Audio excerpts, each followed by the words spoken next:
Welcome to Sports Connection. I'm Darrin Joins, Williamson County Schools Athletic Director. As always, alongside me, Mr. Tate Mathews, my co-host. Tate, can you believe after this week, we're halfway finished? It's hard to believe, man. Going too fast, but it's been exciting so far, and I think the second half of the season is going to be just as exciting. So it's, I guess, time flies when you're having fun, right? Absolutely. Now, let's talk about this. Not quite as successful a week for WCS football. 3-3 outside Williamson County. Record is still 19-4 overall, which is great. 2-0 against the Rutherford County schools. 5-1 on the season. It's pretty big. Pretty big. I'd say that kind of takes care of that argument. Now, the big one, we haven't played them, but they haven't played our big one. And I think they're on a crash course for Cookeville. So that could be the cherry on top of the sundae. I think after this week, a lot of stuff can happen. And I know there's a game that's going to be a big part of that coming up this Friday night. But I think without a doubt now, Ravenwood and Oakland, clearly the two best teams in 6A. So Rutherford County can all obviously say, hey, you haven't played Oakland. That's right. You haven't played Ravenwood. I don't think you can argue the depth thing, though. No. Independence with top to bottom. No, top to bottom. Yeah. We'll talk about the Independence game in a minute. Well, you look at Centennial. Centennial's got their 2 wins against Rutherford County teams. So yeah, top to bottom, WCS, and then you got to think Fairview would beat Eagleville. Top to bottom, WCS, at least in 2019, they're top dog. Looking good so far. All right, let's talk other sports real quickly before we move on to football. In soccer, I thought this really was a statement for how great soccer is in this county. Hendersonville, which outside of Williamson County is probably the best program in Middle Tennessee. Coach Plummer does a great job with them. Franklin goes over there and wins 7-0. Megan Robleski with a hat trick. Do you know what that means, hat trick? I played soccer, man. Oh, you did? Yeah. Okay, so I played my freshman year at Farragut. Okay, so this is kind of like the tennis thing you got me. Yeah. Didn't know, did you? Wait. What is a flawless or natural hat trick? What's that? No penalty kicks? What? Consecutive. Wow. Is that what she did? No. Oh, I did not know that. I just looked at that was just trivia. That's pretty strong, man. I had to look up what a hat trick was, and then. So 3 consecutive. Three goals. consecutive. Wow, that's strong. That's very. Hey, man, that needs to. We need to have like Joins nuggets or something like that. That needs to become a part of the show. Can you put a little nugget on the screen there, Mr. Producer? I think that'd be good. Okay, sounds great. All right, Fairview defeated Stone Memorial 4-2 to win the Smoky Mountain Cup. Again, we're talking soccer. And then Ravenwood Brentwood, Battle of the Woods Thursday night also in soccer. That'll be a huge game, just like the football game will be. What a great warm-up for the Battle of the Woods on Friday night. And game day will be there too, right? Game day. Can't wait. You got your game day jacket on. I'm ready. Let's go. All right, volleyball. Big win for Coach Riker and the Summit Spartans. They've now won 4 consecutive district matches with a win over Ravenwood. Summit, Ravenwood, Page are all 4-2, chasing Brentwood 6-0. The key is to stay out of 4th. Correct. You want to be in that 2-3 game because more than likely our 2 teams are going state tournament. Correct. So 2-3 is where you want to be. And again, those 3 teams tied for second right now. Well, and you last week on this show you were talking about Brentwood had to go the distance and come back to beat Ravenwood, and then you see Summit defeat Ravenwood. So Brentwood's still top, but every year we've seen them closing the gap. And yeah, I mean, no question it's the best volleyball region, conference, whatever, in the state. Not even close. And Fairview wins the McEwen-Waverly Gold Division Championship. Big win for them as well. Congratulations. In golf, Clayton Williams of Fairview continued his winning ways. He shot a 38. He was the low medalist in a match with Houston County, Stewart County, and Columbia Academy. So congratulations to Clayton.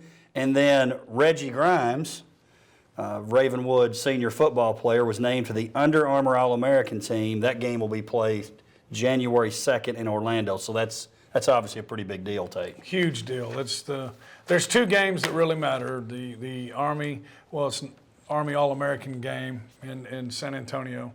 That's with Adidas, and then the Under Armour All-American game in Orlando. Those two are, if you're named to that game, you pretty much can go to any college you want to. So congratulations to him. That's big, and it's a fun deal. He's not the first Ravenwood player to go to the Army All-American game. You're going to ask me who, right? Well, this Jefferson. no Jefferson. Went wasn't Jefferson? Because he went to the Army All-American Bowl. Oh. Wesley Horkey, long snapper for the Ravenwood Raptors, and was a long snapper for 4 years at Oklahoma. He was an Army All-American. And anyways, Coach Hester went to that game with him and said it's really, really fun. So congratulations to Reggie. All right, let's get into our game recap. So we're going to start with our WCTV game of the week. Franklin 14, Summit 28. I called this the game of the 14s. 14, and then 14, right? That's exactly right. The first 14, by the way, Destin Wade, we keep saying his name, and we're going to continue to this year. 3 more years. Yeah, that's right. With a TD run, then a pass to G.O. And speaking of Mr. Wade, he was a part of the WCTV Play of the Week. And this is a huge down. Wade again, the fake, in trouble. Fires, finds a man, Whoa. and ball is juggled, but finally caught and finds a little bit of daylight and a touchdown. I believe that's Switzer, That is Switzer. Zach Switzer, for the 33-yard pass reception. Well, we had it dead to right here on the play fake. And here goes Destin Wade to keep it alive as 32 right there. Sadler Deming. And this was barely caught by Switzer. He juggled it. We're going to see a huge block on 37, Domingo right there to free him up. A little juke here, a little missed tackle there, and Switzer for the score. Tate? He's just a playmaker, man. He's an athlete, and we talk about it every week. It's going to be a broken record for 6 more weeks, then plus the playoffs. But, it doesn't take a rocket scientist to know, spread this thing out and let that guy be an athlete. So you mentioned the 14-0, 43-yard touchdown, and then a 13-yarder by G.O., who's another guy who can really make things happen. So every week, I guess it's time to quit saying it, but it just blows my mind that he's a sophomore. But, the kid, he's just a different athlete. Tate, looking at these stats, something that really stood out to me. Number of plays, which is something you mention a lot of times, pretty much even. 52 for Franklin, 51 for Summit. Passing yards, exact same number of attempts, exact same number of completions. 104 yards for Summit, 97 for Franklin, but then you get to rushing yards. Both of these guys love to run the football, and that was the big difference there. 232 for Summit, 107 for Franklin, and then the turnovers. Franklin with 4, Summit with 2. Talk about those stats, Tate. Well, I think 2 things. One, I thought that was obviously Destin Wade had a very big day, but that was one thing I was going to mention is the thing that jumped out to me was the fact that Summit's defense held Franklin to 107 rushing yards. So we keep talking about this offense, but the Summit defense is playing really well too. So that's a big part of them being undefeated. And then, you go back. I love watching these early games. Like when Summit beat Indy, we really didn't know what that meant, right? Oh, maybe Indy's not very good. Wow, how good does that? Right. How good does that? I think we know now. That's right. So Summit's defense is playing really, really well. And then you're right, the turnovers, they held a 2-4 advantage over Franklin. Now, 2 of those were interceptions. So I think that's the part where we're still seeing that he's a sophomore. So clean that up. Oh my gosh, I don't know where this team can go, but Destin had 103 passing yards and a touchdown, 127 yards and a touchdown. So he rushed for 20 more yards himself than Franklin did as a team. So, that was big. And then Jalen Herod with an interception for a touchdown. Anytime you got that going and then you got a guy taking an interception back for defense scoring a touchdown, really, really good. So they're playing really well right now, man. Still a lot of room to get better. Like I said, you got to clean those up. Boy, how happy would they be if they came out of that game with no turnovers. So. And that, again, I say it every week, it seems like, that Page game. It's going to be fun. It's going to be a great game. It is. All right, our second game, which nationally, the most attention for WCS this past week, Ravenwood 61, Pulaski Academy 47. And Tate, got one name for you here. Goodness. Our man, Andrew Mason. Andrew Mason. You think he'll be the Gateway Tire Player of the Week? If not, I'm going to get a call in to our boy Garth Bolden there at Gateway Tire, and we're going to have a discussion. But I think he's got a shot. I don't think that'd be a problem. Here, you want to read his stats? Well, here's the thing I wanted to point out. So he was a part of what I could tell 5 state records. Now, he's not necessarily first in all these, but he made the list. Oh, yeah. TSSAA has a list of these. The first one being total points, 48 for the game, which is 5th all time. And by the way, Tate, do you happen to know who's first on this list? There's no way you know this. Do not look at my notes. Points? Yes, in a game. Well, the young man from No, you're not. points all time. In a game, Phil. Jalen Hurd. No, Phil, the Hartsville Hurricane Dickens. I don't even know. He's from Charleston County? 1931. He had 96 points in a game. How's that even possible? 13 touchdowns, which, what's that, 78 points? Yes. And he had 96, so I'm sure he maybe. had some extra points. He was the kicker. He was the single wing 96. tailback. Now, here's the interesting stat about Phil Dickens. He went on to coach at Wofford. Yes, John Wild, Wofford College. Go Pups, go Terriers. He was the coach at Indiana, but he was involved in a controversy there. Indiana actually went on probation a year because he paid $50 per month for expense-paid travel between the prospects, their hometown in Bloomington. I mean, they got to get there. They got to get to and fro. That is, man, you came prepared. You know, I'm going to make some of this up one week and just see if you can catch me when I make it up. Say true or false. I think that would be Okay. fun. And we could do it with the audience, too. Take a poll like you do on the game. Well, they'll look it up, though. Oh, that's right. Yep. All right. Let's go. Touchdown receptions in a game. 7 ties Robert Tolbert from Whitehaven, 1994. Most touchdown receptions in a half, 5. That makes him second behind Tolbert. And then this one, we got to go to the film and find him 3 more yards. 356 yards receiving is second behind, I hope I say this name right, Kawani Malone. 358 yards for Memphis Mitchell back in 2008. It's only 2 yards behind him on that particular stats. Most touchdowns in a game, 8, ties him for 4th overall in the state. Pretty good game. Oh, it's unbelievable. There's so many things about it that I just, and I taped it and went back and watched it. The thing that blew my mind here, and this didn't even hit me until yesterday. 7 touchdown receptions. Did you see how many total receptions he had? He had 8 receptions. So, right? yeah, he only had 1 reception that wasn't a touchdown. I mean, Coach Daniels getting the ball more. it's unbelievable. 6 yards, 50 yards, Yep. 71 yards, That's 37. by the way, that's first quarter. Yes. 6:51 and 70. The first 3, that's right. 37, 60, 48, 42. The 42-yarder, it was 4th and 6 or 4th and 8, whatever. They're on the 42 with about, 7 minutes left. Coach Daniels says, we're going for it, baby. And they're just trying to pick up the first down. He takes it in for a touchdown. That's got to be the play of the game, doesn't it?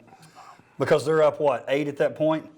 That fumble, the Graham Barton forced fumble, Grimes return was pretty big. That cat, Barton is a force, man. That was awesome. There's so many of them, I don't know. But the thing that blew, and then look at Garcia. He only threw 5 incompletions. He threw more touchdowns than he threw incompletions. His 7 touchdown passes is actually tied for 8th in the state. So he also got in the record books, too. I love to see those. This is what I'd love to see, because I remember one of them back in the day. Ezel Harding was trying to break all the state records 10, against right? Loretto. Yep, that's right. First half. They're onside kicking at the end. You can tell I'm not real big on that. Anyways, I want to know how many of that's number 5. I want to know how many of those other 4 were against a team like Pulaski Academy.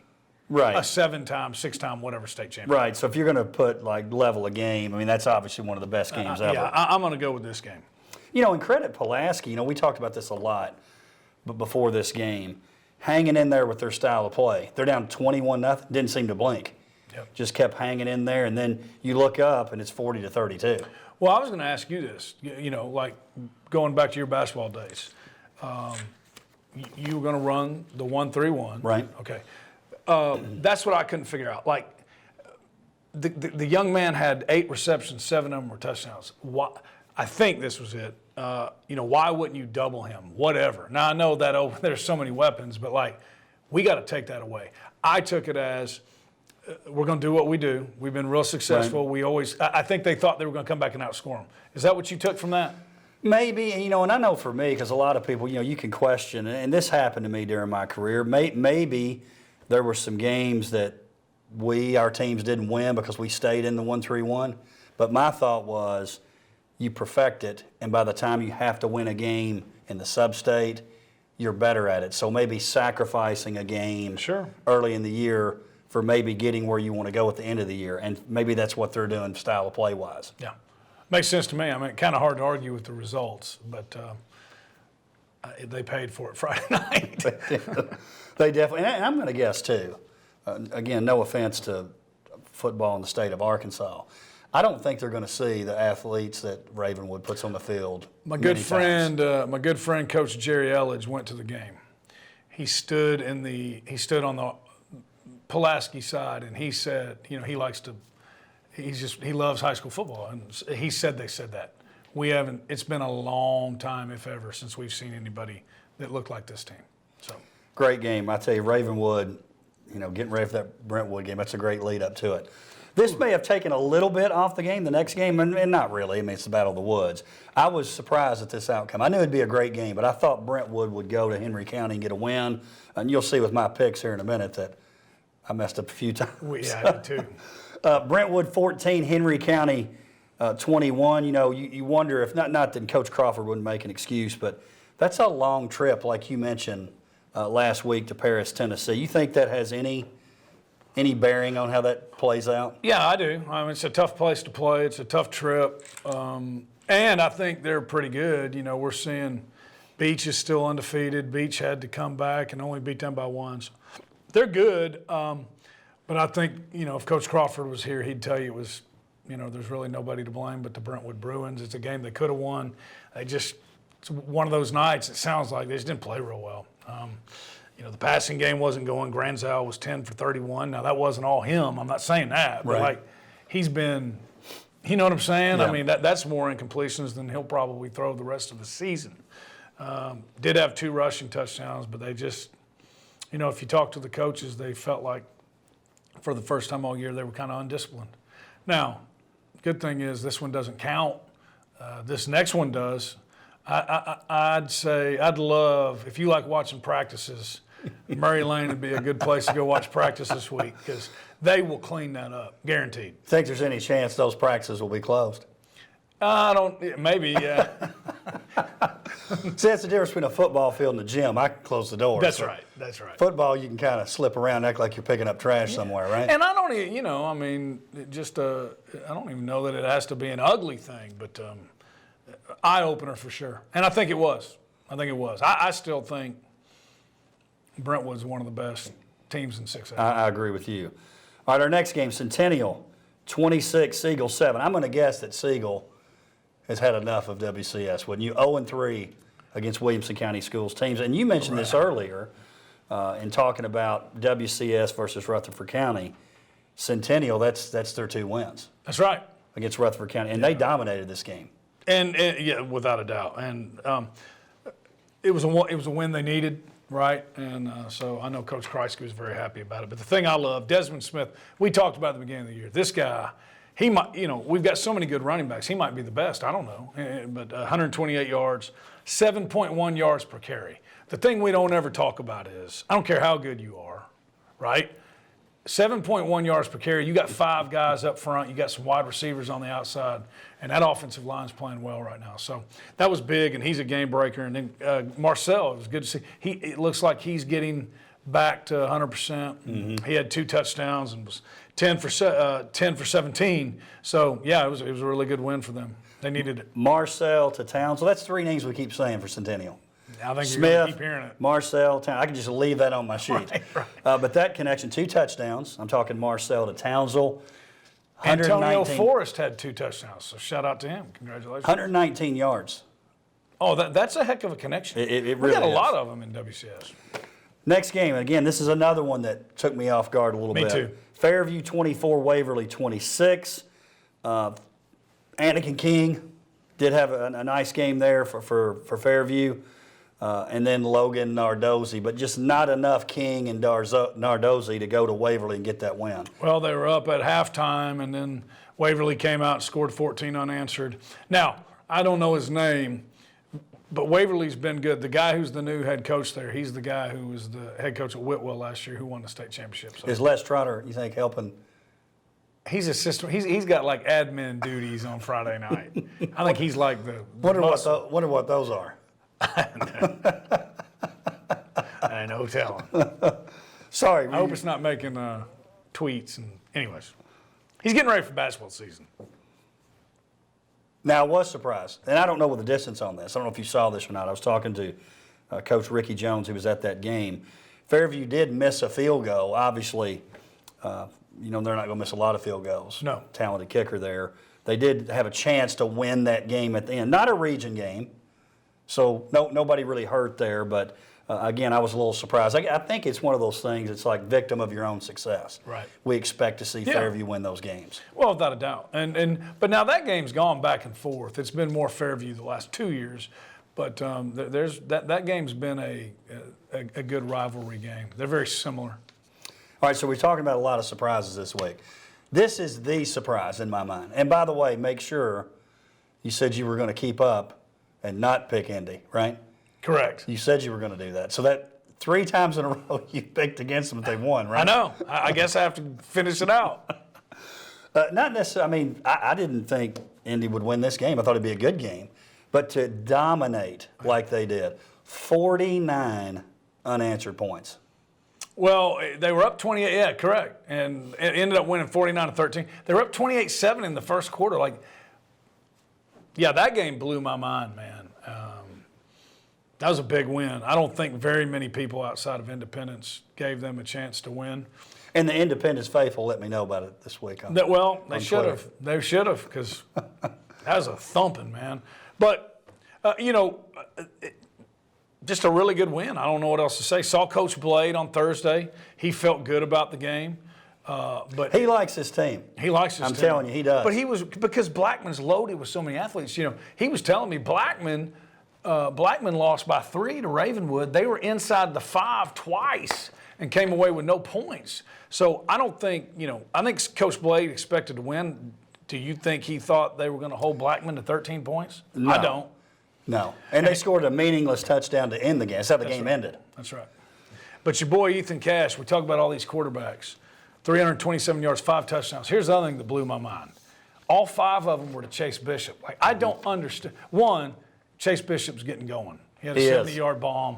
Now we're starting to see. Well, they're having to cover those other guys, too. That's right. Kind of like what's going on at Brentwood with Merrill. Yep. Maybe you take Bishop away. Now you got to cover these other guys, and now Bishop's back into play. Right. Probably getting a little bit more one-on-one coverage. Well, that 70-yard bomb was, I'm sure, but he's a guy who can take off and get it. But I just don't understand that. He had 11 receptions, 210 yards, 5 touchdowns. And what's crazy is I think that tied him for 4th in a game. Did you see that? So any other night than Friday, you're talking about that performance. He's the Gateway Tire Player of the Week. So here's another, and I always look for momentum kind of swings in these games.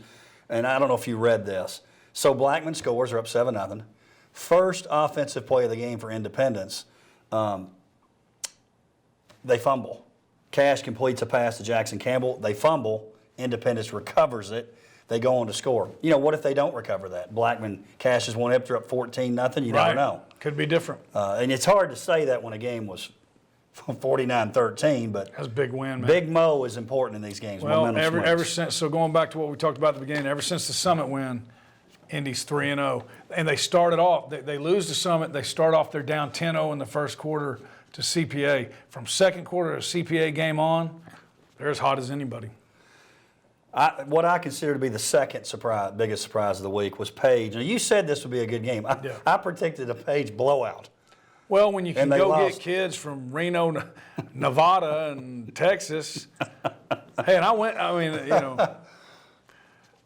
I'm not taking – that guy's doing a good job. Yep. But they're better than what you think because they – obviously, because Page has a great team. Ranked number 4 in the Class 5A poll this week. Right. Yeah, that surprised me too. I thought it would be a good game, but I thought Page would be able to score more than 14 on them. Possible letdown After that Shelbyville game, I mean, that was a big win. And this one doesn't matter for region standings. Maybe it gets their attention a little bit. Not that Coach Rathbone didn't have their attention. I assure you he'll have it this week. Yeah, I mean, you want to win them all, but if you're going to lose one that doesn't matter. And that one doesn't matter. And they've got a bye week. You alluded to them maybe being a little banged up. Now they've got a week off. Yeah.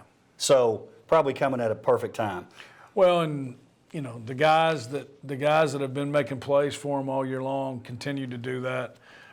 You know, we don't know where, kind of like that Indy, we didn't know what that meant at the beginning of the Indy Summit. I don't think we really know what Lipscomb Academy was going into this game. That opens some eyes, we do I now. assure you.